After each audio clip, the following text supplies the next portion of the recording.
여러분, 오늘 나눈 말씀은 지난주에 이어서 여러분들 예수 믿는 사람들의 어떤 행위, 어떤 삶의 방향, 이런 것과 연결되어 있습니다. 그리고 더불어서 하나님과 더 가까이 하기 위해서 우리들이 어떤 노력이 필요한지가 이 본문에 담겨져 있습니다. 본문에 보면 선생님, 율법 가운데 어느 게 중요합니까? 이렇게 질문하고 있는 거예요.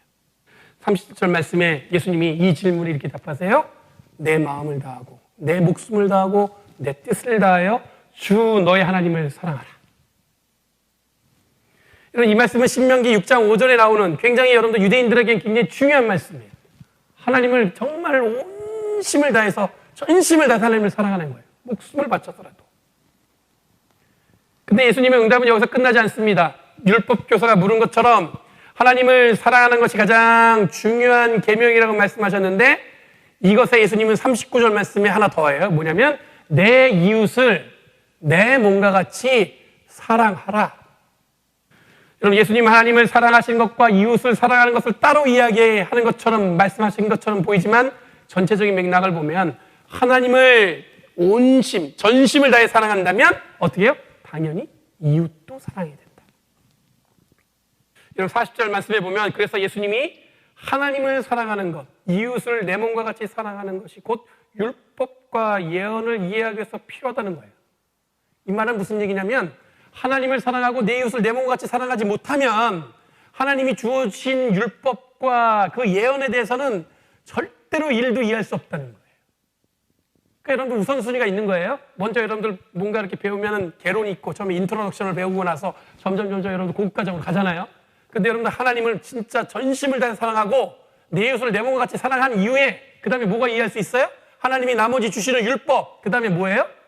예언까지도 이해할 수 있다는 거예요. 예언을 이해한다는 게 뭐야? 말씀도 이해할 수 있다는 거죠. 그럼 이 마음이 기본이 되지 않으면 성경도 이해하는 것도 여러분들 어떻게 되면 잘못되는 거고요. 율법도 이해하지 못한다는 얘기예요. 여러분, 처음에 말씀드린 것처럼 늘 하나님과 가까워지기 위한 노력이 종교개혁, 그거로 말씀드렸잖아요. 이 땅을 살아가는 사람들은 절대로 여러분들 사랑 외에 다른 걸로 관계해서는 안 되는 거예요.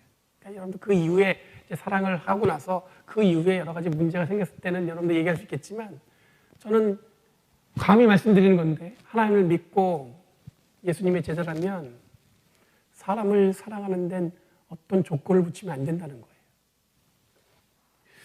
여러분, 오늘 말씀에 예수님은 하나님을 사랑하는 자는 이웃을 내 몸처럼 사랑하는 것이 율법의 으뜸이라고 이야기하고 있습니다. 그리스도의 사랑, 하나님의 사랑, 우리들이 늘 입에 달고 다니잖아요. 하나님은 사랑이시다. 요한일서 4장 8절에 있는 말씀이에요. 이 말씀은 단순히 사랑을 느끼는 것으로 끝나는 것이 아니라 사랑을 행하는 자로서 이 땅을 살아가는 것이 얼마나 중요한지를 보여주고 있어요. 그러니까 내가 그 사랑을 내가 느꼈어. 여기서 끝나는 게 아니에요. 그 사랑을 어떻게 해야 돼요? 하나님은 사랑이시다. 그 말은 나도 그 사랑을 받기만 하지 말고 어떻게 해요? 실천해야겠다. 이게 함께 동행해야 된다는 얘기죠. 여러분, 하나님을 사랑하고 이웃을 사랑하는 것은 한 문장이지 따로따로 별개의 행위가 아니에요. 하나님을 사랑하면 여러분들 이웃을 사랑할 수 있는 거예요. 여러분, 하나님은 우리를 약하게 만들지 않으셨습니다. 이 현실을 잘 극복하시고 더 큰 사랑을 위해 함께 헌신하는, 어떻게 하면 하나님께 더 가까이 갈 수 있을까? 어떻게 하면 하나님께 내가 온 마음을 드릴 수 있을까? 이런 마음을 되새겨보는 오늘 하루가 됐으면 좋겠습니다. 종교개혁주의. 거창하지만 여러분 한 가지만 기억하시면 돼요. 하나님께 어떻게 해요? 가까이 가려고 하는 노력.